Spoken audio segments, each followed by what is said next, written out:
नमस्कार। नंदकिशोर एजुकेशनल इस YouTube channel में मैं आपका सहर्ष स्वागत करता हूं। दोस्तों, नंदकिशोर एजुकेशनल इस यूट्यूब चैनल को सराहने के लिए आपका मैं तहे दिल से शुक्रगुजार हूं। आपको मेरे द्वारा बताई हुई लैंग्वेज समझ में आती होगी, उसी की बदौलत आपका हौसला अफजाई है कि मेरे सब्सक्राइबर भी बढ़ रहे हैं और आपका यह प्यार मैं हमेशा चाहता हूँ। जिस किसी को भी अंग्रेजी सफाईदार तरीके से बोलनी हो तो आप मुझसे शिक्षा ग्रहण कर सकते हैं। उसके हेतु आप आपका मोबाइल नंबर मुझे कमेंट्स बॉक्स में दे सकते हो। मैं अत्यल्प दर पे आपको अंग्रेजी पढ़ाने के लिए तैयार हूँ। दोस्तों, अंग्रेजी यूट्यूब के वीडियोस देखने से आती है, ऐसा अगर आप सोचते हो तो आप थोड़ा सा गलत सोच रहे हैं। अंग्रेजी सीखने के लिए मार्गदर्शक की आवश्यकता होती है और मैं चाहता हूँ जिस किसी को भी अच्छे से सफाईदार अंग्रेजी सीखनी है तो आप नंदकिशोर एजुकेशनल की ट्यूशन प्राप्त कर सकते हो, वो भी कम से कम दाम में, और आप सफाईदार तरीके से अंग्रेजी बोलना सीख सकते हो।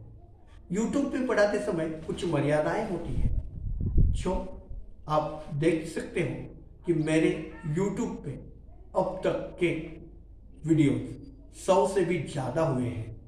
यानी आप अगर चाहते हो तो मैं आपको अंग्रेजी तीनों भी भाषाओं में, यानी हिंदी, मराठी और अंग्रेजी तीनों भी भाषाएं अच्छे से समझा सकता हूँ। लेकिन YouTube पे समझाना थोड़ा सा कठिन कार्य है दोस्तों। तो आप अगर मुझसे शिक्षा प्राप्त करना चाहते हो तो आप मुझे जरूर संपर्क करिए। चलिए शुरू करते हैं आज के वीडियो को। आज के इस वीडियो में क्या है, तो पिछले वीडियो में हमने पास्ट इंडेफिनिट टेंस, सकारात्मक स्वीकारात्मक वाक्य देखे। आज के इस वीडियो में पास्ट इंडेफिनिट टेंस, नकारात्मक वाक्य यानी नेगेटिव सेंटेंस देखें। वाक्य को ध्यान से सुनो। राम ने एक शेर नहीं देखा। Ram did not see a lion. Sheela ने अपना काम नहीं किया। Sheela did not do her work. हमने कल अपने कपड़े नहीं धोए। We did not wash our clothes yesterday. मैं वहां कभी नहीं गया। I never went there.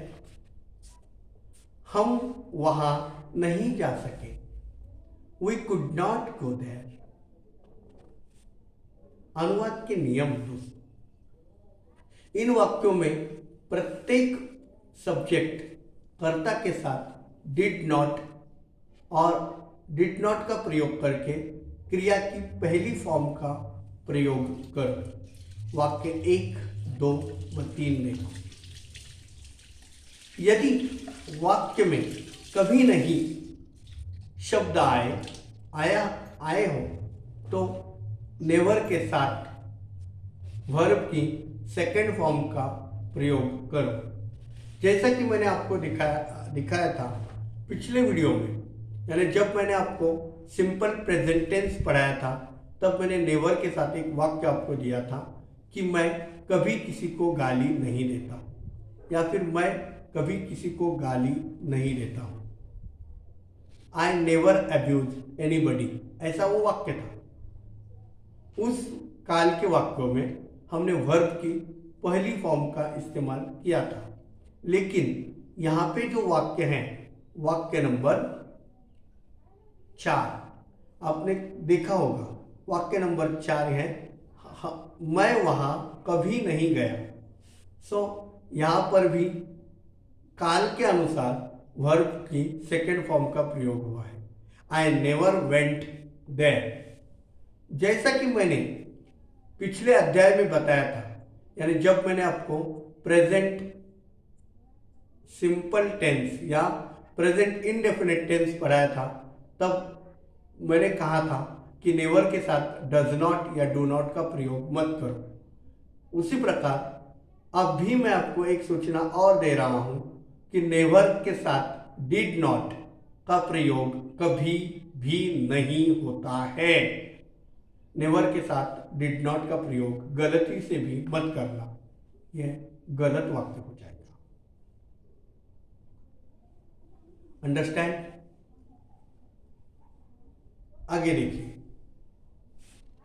यानी नेवर के साथ डिड नॉट का प्रयोग नहीं होता है। सका के लिए कुड लगाओ, कुड के बाद आपको नॉट का प्रयोग करना है।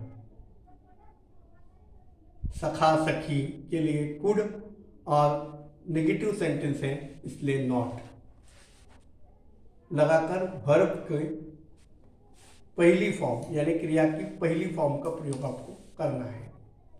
Translate the following sentences into English. दिए हुए वाक्यों की अंग्रेजी करो। वह कल दिल्ली नहीं गया था। वह कल दिल्ली नहीं गया। मैंने तुम्हारा चाकू नहीं चुराया। हमने उसे कल नहीं देखा। मोहन ने सोहन को नहीं पीटा। तुमने सत्य नहीं बोला। गोपाल ने अपने माता पिता का कहना नहीं माना। उन्होंने कभी भी झूठ नहीं बोला। उसने कभी भी मेरी सहायता नहीं की। आज जोर की बारिश नहीं हुई। डॉक्टर ने रोगी की परीक्षा अच्छी तरह नहीं की। मेरे पिताजी कल नगर से नहीं आए थे। तुम्हारे भाइयों ने मुझे कभी नहीं पीटा। इन वाक्यों की अंग्रेजी करिए। दोस्तों, मेरे द्वारा दी गई जानकारी अगर आपको समझ में आ रही होगी तो ज़्यादा से ज़्यादा लोगों तक यह वीडियो पहुँचाइए और मेरे चैनल को सब्सक्राइब करने के लिए उन्हें ज़रूर कहिए ताकि वे भी अंग्रेजी का ज्ञान प्राप्त कर सकें। मिलते हैं नए वीडियो में, तब तक खुश रहिए, आबाद रहिए। धन्यवाद दोस्तों।